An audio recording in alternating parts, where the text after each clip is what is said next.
நண்பர்கள் அனைவருக்கும் வணக்கம். இன்று ஒரு தகவல். ஒரு காட்டில் ஒரு சின்ன முயல் ஒன்று தன் குடும்பத்தோடு வாழ்ந்துக்கிட்டு வருது. ஒரு நாள் தன் குடும்பத்துக்காக இறை தேடலாம் அப்படின்னு சொல்லிட்டு வெளியில் போகுது. அப்படி போயிட்டு இறையெல்லாம் தேடிக்கிட்டு வரும்பொழுது அந்த காட்டில் இருக்கக்கூடிய ஒரு ஓநாய் ரொம்ப பசியோடு வருது. வந்த உடனே இந்த முயலை பார்த்துருது. உடனே இந்த முயலை துரத்த ஆரம்பிச்சிருது. முயலை தன் உயிருக்கு பயந்து வளைந்து நெளிந்து எப்படிலாம் ஓடணுமோ அப்படிலாம் ஓடுது. வெகு தூரம் போகுது. ஆனால் அந்த ஓநாயினால் இந்த முயலை பிடிக்க முடியவே இல்லை.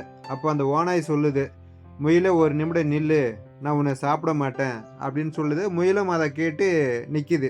அப்போ அந்த ஓநாய் சொல்லுது, நான் உன்னை விட ரொம்ப பலம் பொருந்தியவனாக இருக்கிறேன், பெரிய கால்கள் இருக்குது, பெரிய தேகம் இருக்குது, இருந்தாலும் சின்ன முயலான உன்னை என்னால் பிடிக்க முடியலையே, உன் வலிமையின் காரணம் என்ன, ரகசியம் என்ன அப்படின்னு சொல்லிட்டு கேட்குது. அதுக்கு அந்த முயல் சொல்லுது, நீ என்னை துரத்த ஆரம்பித்த உடனே நான் உனக்கு ஒரு வேளை உணவை மட்டும்தான் தெரிஞ்ச, ஆனால் நான் ஓட ஆரம்பிக்கும் பொழுது என்னுடைய குட்டிகளை நினைத்தேன். ஒருவேளை நான் இறந்துட்டேன் அப்படின்னு சொன்னால் அந்த குட்டிகளை யார் காப்பாற்றுவாங்க? ஒவ்வொரு நொடியும் அந்த குட்டிகளை நினச்சி வேகமாக ஓட ஆரம்பித்தேன்.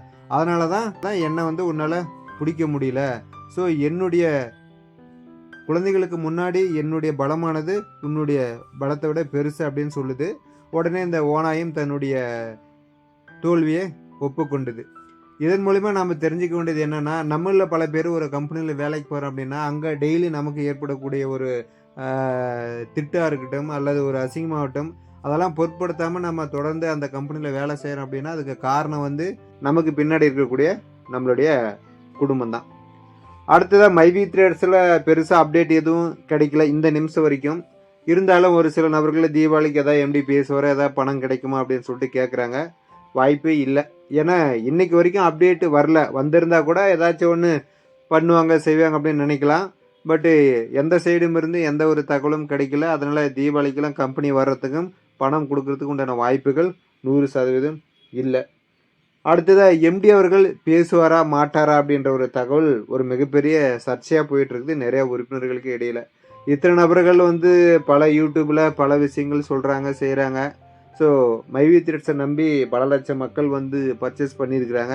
இருந்தாலும் அந்த மக்களுக்காக எம்டி அவர்கள் ஒரு வார்த்தை கூட இது வரைக்கும் 10 மாதம் கழித்து பேசலை அப்படின்றது ரொம்ப வருத்தமான சூழலாக இருக்குது. ஏன்னா அவர் ஏதாவது ஒன்று சொன்னால் மட்டும்தான் அதுக்கு தகுந்த மாதிரி மக்கள் தங்கள் மனநிலையை மாற்றி ஏதோ இன்னும் கொஞ்ச நாள் வெயிட் பண்ணுவாங்க. பேசாமல் இருந்தார் அப்படின்னா மக்களுடைய மனநிலை நாளாக நாளாக இருக்குமாயிட்டு போயிட்டே இருக்குது.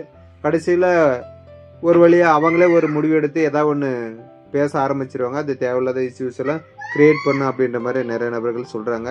பார்ப்போம் அடுத்தடுத்த வாரங்களில் நாட்களில் மாதங்களில் ஏதாச்சும் மைவி த்ரெட்ஸ்லேருந்து தகவல் கிடைக்குதா, காவல்துறை நீதித்துறை அது சார்ந்த அப்டேட் கொடுக்குதா அப்படின்றத பார்க்கலாம். மீண்டும் அடுத்த ஒரு தகவலுடன் உங்களை சந்திக்கிறேன். நன்றி, வணக்கம்.